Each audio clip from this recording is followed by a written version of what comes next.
नाज़रीन गिरामी, अस्सलामु अलैकुम वरहमतुल्लाहि वबरकातुहू।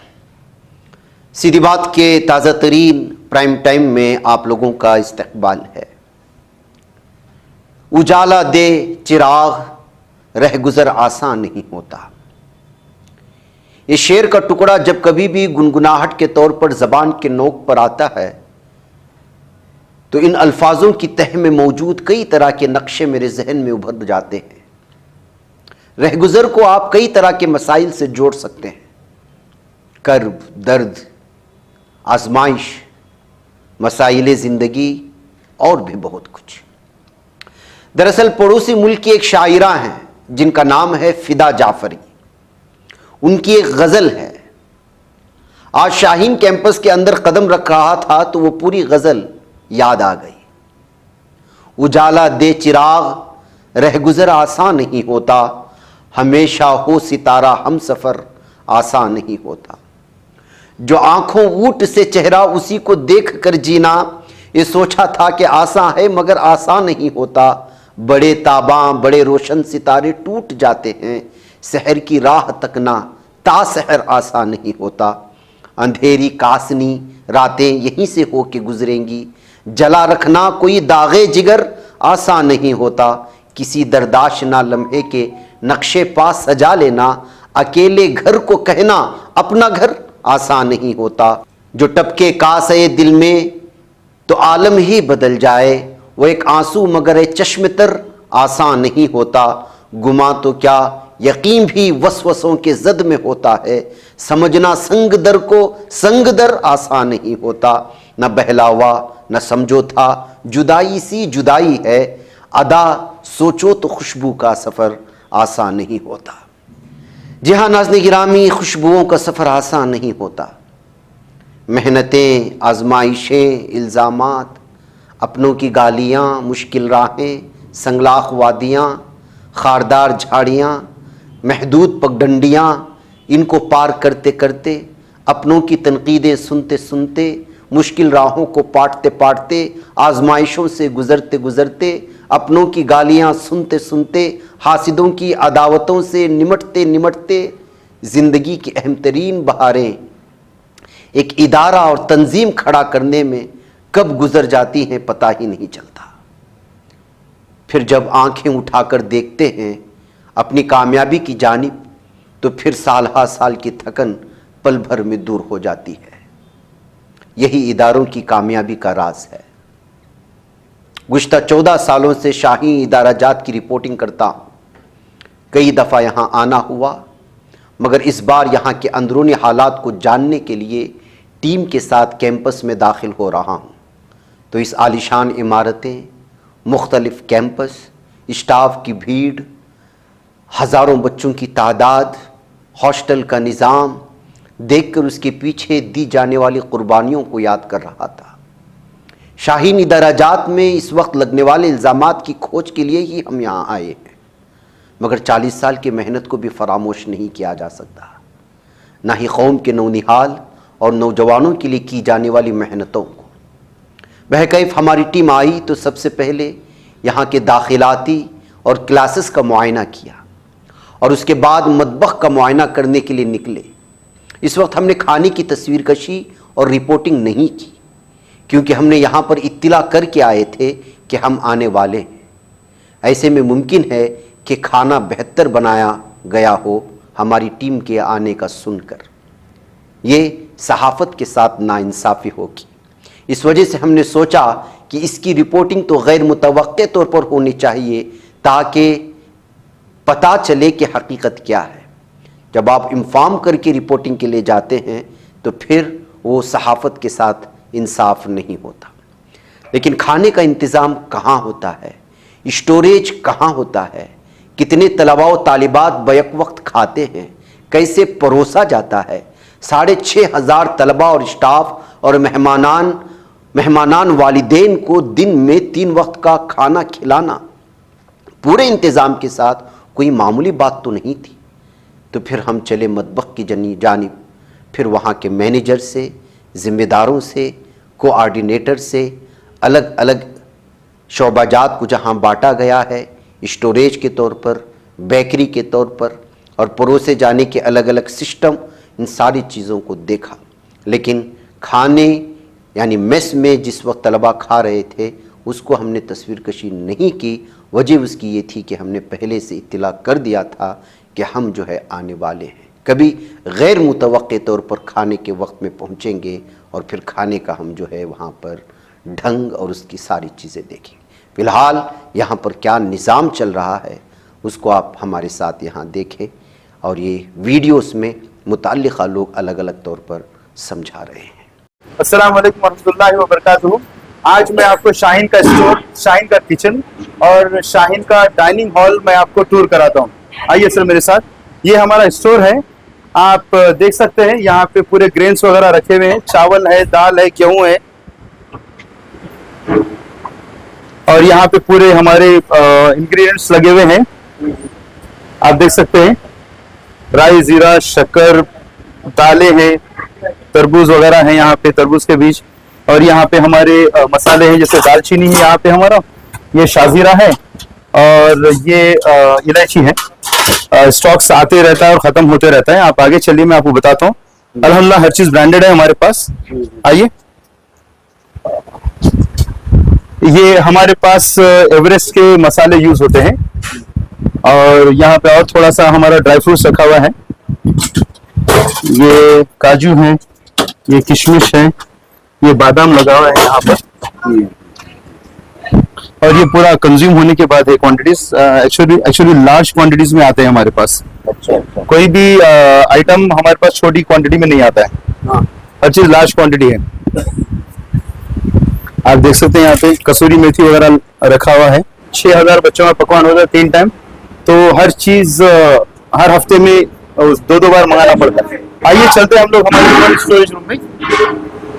अस्सलाम वालेकुम, मेरा नाम रिजवान देशमुख है और शाहीन के टूर के अंदर मैं आपको कोल्ड रूम दिखाना चाहता हूँ। सबसे पहले तो मैं मेरे बारे में थोड़ा बताना चाहता हूँ। मेरे को 14 ईयर का एक्सपीरियंस है होटल इंडस्ट्री में, जो कि 6 ईयर अब्रॉड, इसमें 4 year in Saudi Arabia and 2 year in USA.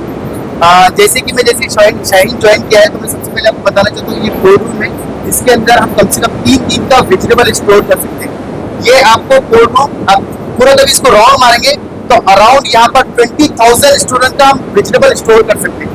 ठीक है, और सबसे बड़ा प्लस पॉइंट इसका ये है कि ये आपको cold room normally hotel industry में देखेगा, 5 स्टार होटल, 3 स्टार होटल में ये कोल्ड रूम दिखेंगे। वेज में ज्यादातर नहीं रहते, लेकिन जैसे सब्जी फ्रेश रहना चाहिए, खराब भी होना चाहिए, उसके ऊपर कीड़े नहीं बैठना चाहिए, तो ये हम टेम्परेचर मेंटेन करके सब्जी को फ्रेश रख के यूज करते हैं। यस, पूरा cold room 5 degree Celsius temperature है कोल्ड रूम का, और -18 भी हमारे पास, जो कि इसका -18 डिग्री सेल्सियस टेम्परेचर है, जिसके अंदर हम ग्रीन पीस हो गए, जो भी फ्रोजन आइटम है, ग्रीन पीस है, आइसक्रीम है, चीज है, बटर है, ये सब चीजें हम इसके अंदर रखते हैं नॉर्मली। तो ये हमारा कोल्ड रूम है शाहीन का, और हम आपके आगे कंटिन्यू कटिंग और प्रोसेसिंग रूम और कुकिंग एरिया में करते हैं। हमारा वेजिटेबल वॉशिंग मशीन है, यहाँ पे टमाटो वेजिटेबल है पूरे इसमें वॉश होते हैं। कुकिंग से पहले हम लोग वॉश करके यूज करते हैं। इसमें 1 घंटे में 4000 रोटी बनती है, 4000। और ये रोटी बनने के बाद जो है इसमें हम लोग फ्रेश घी डालते हैं, और घी डालने के बाद इसमें डिप होके बाहर रेडी हो जाता है।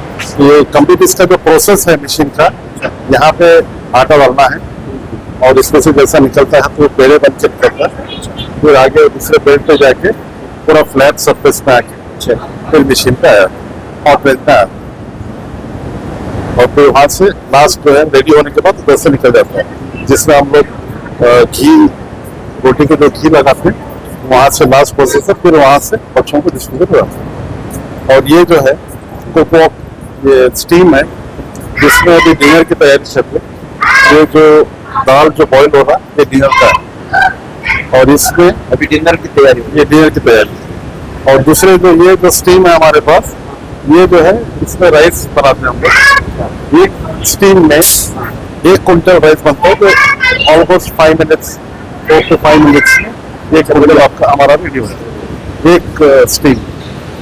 और ये हमारी इडली मशीन है, जो हम लोग ब्रेकफास्ट पे जो स्टूडेंट्स के लिए जो प्रोवाइड करते हैं, ये मशीन से बनता है। ये इसमें इसका जो मिक्सचर हम लोग डाल देते हैं, फिर यहाँ पे जैसा रखेंगे ट्रे, ऑटोमेटिक ट्रे जाएगा, फिर उससे पूरे,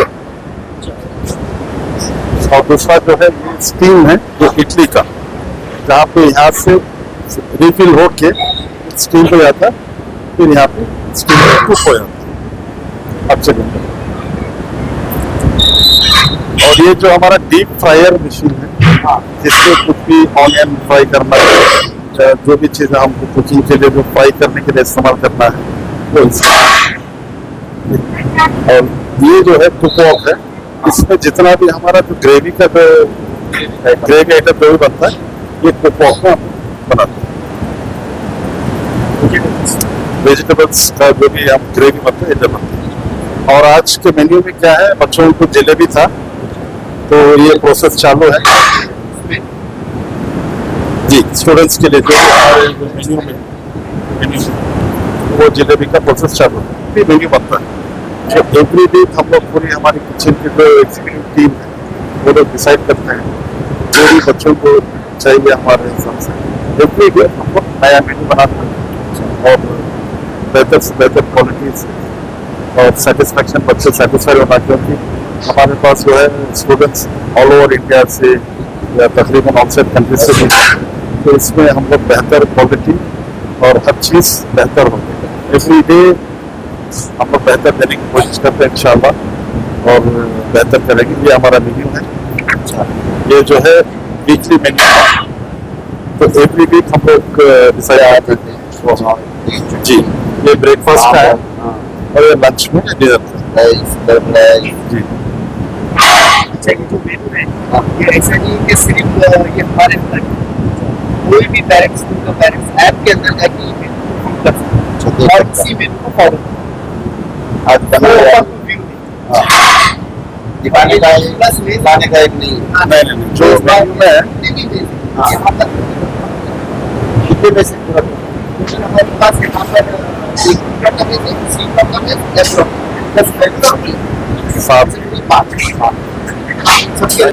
जो एकदम खिचड़ी जो होता है ना, जो एकदम सॉफ्ट होता है, जो बच्चों को जैसा तबीयत खराब है, बुखार है, तो वो लोग गंजी एकदम सॉफ्ट, एकदम वेरी सॉफ्ट है।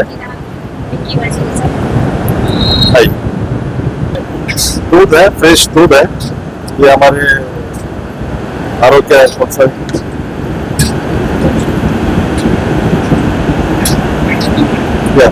तो ये दूध जो है ना गर्म, हम लोग यहाँ पे गर्म करके और यहीं पे हम लोग दही बनाते हैं। और इसमें और एक चीज़ ये भी है कि हम लोग क्रीम निकाल के भी घी यहीं पे फ्रेश घी भी बनाते हैं। बच्चों को जो भी जो है ना हम बाहर से नहीं खरीदते, यहीं पर दूध फ्रेश बना के। बेकरी है,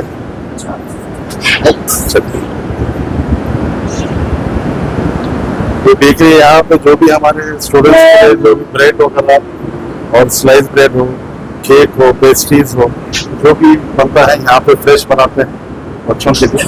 ये हमारा ओवन है और ये बेकरी के इंचार्ज है तनवीर साहब। ये हमारा प्लानिटरी मिशन, जो बच्चों को बिस्किट्स बनाते हैं हम लोग और जो है ना जामुन बनाते हैं, तो वो इसी में होता है। जैसा आप देख सकते हैं कि इसमें हम लोग जामुन का मेटल डाल के रखें, तो ये जस्ट हम लोग प्रेस करते हैं तो अपने आप मिक्सिंग लेता है। तो इसमें हम लोग जामुन बनाते हैं, जो काला जामुन होता है, शीरे वाला जामुन होता है, ये सब कुछ इसमें बनता है। और इसके बाद जो है हमारा मिक्सर मशीन, जो यहाँ पे आटा मिक्सिंग होता है, जो ब्रेड वगैरह बनता है, ये उसका आटा मिक्सिंग मशीन है, जो ऑटोमेटिकली अपने आप स्पीड भी बढ़ाता है और स्पीड भी कम करता है। तो इसमें हम लोग 40 किलो तक का एक टाइम पे हम आटा मिक्सिंग कर सकते हैं, 40 kg। और उसके बाद नेक्स्ट है हमारा डिवाइडर मशीन। डिवाइडर यानी कि ये इसी में जो है ना आटा वेट भी करता है और कटिंग भी करता है, तो अपने आप होता है। उसके बाद आता है सेकंड हमारा रोलर मशीन, यानी कि जो आटा कट होके वेट होके आता है तो वो अपने आप पेड़ा बन जाता है। पेड़ा बनने के बाद जैसा आप देख सकते हैं यहाँ पे ये किश्ती में जमा रहे हैं। ये किश्ती में जमने के बाद इसको हम लोग प्रेस करते हैं, ऑयल लगा के इसको प्रेस करते हैं। प्रेस करने के बाद इस तरह से ट्रॉली इसमें हम लोग रख देते हैं, जिस तरह यहाँ पे ट्रॉली में रखा हुआ है। और उसके बाद उसको जो है ना खमीरी के लिए, यानी कि थोड़ा सा खमीरी आने के लिए वहाँ पे रखे हैं। तो उस तरह से खमीरी जब आती है ब्रेड, उसको हम लोग बेक करने के लिए अंदर छोड़ देते हैं। ये खमीरी आ चुकी है ब्रेड की, तो इसको अभी हम लोग क्या करते हैं, बेक करते हैं, जो 15 मिनट लगता है बेक होने के लिए। और ये हमारा जो है ना ओवन है,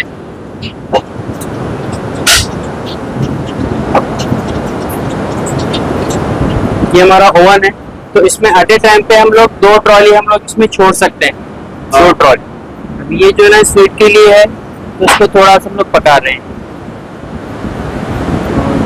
इसके बाद आता है हमारा बिस्किट मशीन और जामुन का मशीन।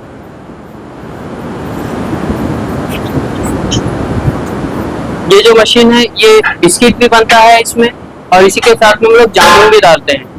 तो इसमें हम लोग एट ए टाइम पे 25,000 तक बिस्किट बना सकते हैं पर डे, 25,000 तक, और जामुन 30,000 पर डे बना सकते हैं हम लोग। तो इसमें वैरायटीज ऑफ जामुन बनते हैं, छोटा जामुन, राउंड वाला, जो लंबा जामुन होता है वो बनता है। तो जामुन की टोटल हम लोग इसमें 5 टाइप के जामुन बनाते हैं। तो नाज़रीन गिरामी, ये थी वहाँ की सूरत हाल। अब जाहिर सी बात है कि इतना बड़ा स्टाफ है, इतनी बड़ी चीज़ें हैं, ये सारा इंतज़ाम तो करना होगा। असल शिकायतें जो हैं, और जो इससे पहले भी हमने वीडियो शेयर की है जनाब अब्दुल क़दीर साहब की, जो यहाँ प्रेस कॉन्फ्रेंस हुआ था, उसमें नीचे हमने सैकड़ों कमेंट्स देखे हैं, तमाम लोगों ने इसी जानिब तवज्जो की है। मेरी एक दरख्वास्त भी है तलबा से, वालिदैन से, कि आप एक दरख्वास्त लिखें कि जिस तरह से जो है खाने को लेकर के हमारे के खाने का इंतज़ाम बराबर किया जाए। कोई इस बात को लेकर के शिकायत कर रहा है कि जो है स्टाफ का रवैया बच्चों के साथ सही नहीं होता, तो उस सिलसिले में आप एक बाकायदा एक लेटर लिखें। चाहे तो आप सीधी बात के नाम पर भी लिख सकते हैं, और लेकिन मुअद्दबाना अंदाज में, क्योंकि हम समझते हैं कि ये बहुत आसान बात है, नहीं है। घर में 100 मेहमान को अगर बुला लेते हैं तो उनके मुताबिक, उनके ज़ौक़ के मुताबिक खिलाना ही एक बहुत बड़ी ज़िम्मेदारी बन जाती है। ऐसी सूरत हाल में इस बात से कभी इनकार नहीं किया जा सकता कि गलतियां नहीं होती, गलतियां होती हैं। मुसलसल जॉब की वजह से या कंटिन्यूसली वर्क करने की वजह से कभी कभी किसी वार्डन का रवैया थोड़ा सा बदल जाता होगा, कभी किसी उस्ताद का रवैया बदल जाता होगा। अक्सर देखा जाता है, ये सिर्फ इन्हीं स्कूलों में नहीं, ये तो बहुत बड़ा इदारा है, छोटे छोटे स्कूलों में ये चीज़ें देखी जाती हैं। ऐसी सूरत हाल में इन तमाम चीज़ों को मुख्तस करके पूरे इदारे को खिंचाव में लाना ये मुनासिब नहीं है। इसके तरीक़ेकार है, हम भी अपील कर सकते हैं सीधी बात से पूरे मैनेजमेंट को, लेकिन पूरे मुअद्दबाना अंदाज में। मैं कभी किसी भी इदारों के सिलसिले में, इसलिए कि उनकी तरक्यात, उनके पीछे होने वाली क़ुरबानियों को हम जानते हैं, क्योंकि हम ख़ुद इदारे चलाते हैं, कि उसमें किस कदर तकलीफ़दा चीज़ों से गुज़रना पड़ता है। तो ऐसे हालात में आप लिखें, उनके नाम लेटर वहाँ भी भेजें, मुझे भी भेजें। मैं भी अपील करता हूँ मैनेजमेंट से, वहाँ के लोगों से, वहाँ के स्टाफ से, वहाँ के असातिज़ा से, कि हॉस्टल में रहने वाले और क्लासेस में बैठने वाले तलबा के साथ आप अपना रवैया जो है वो पूरी तरह से मुनसिफाना रखें, नर्म रखें, जो लोग इस वक्त शिकायत करते हैं। नाज़रीन, आपकी बात पहुँचाना हमारी ज़िम्मेदारी है। आज़ाद सहाफ़त के नाम पर मुनसिफाना सहाफ़त का दामन हमेशा थामना, इस सीधी बात का भी अपना काम है और उसकी अपनी ज़िम्मेदारी भी। मुझे इजाज़त दें। अस्सलामु अलैकुम वरहमतुल्लाहि वबरकातुहू।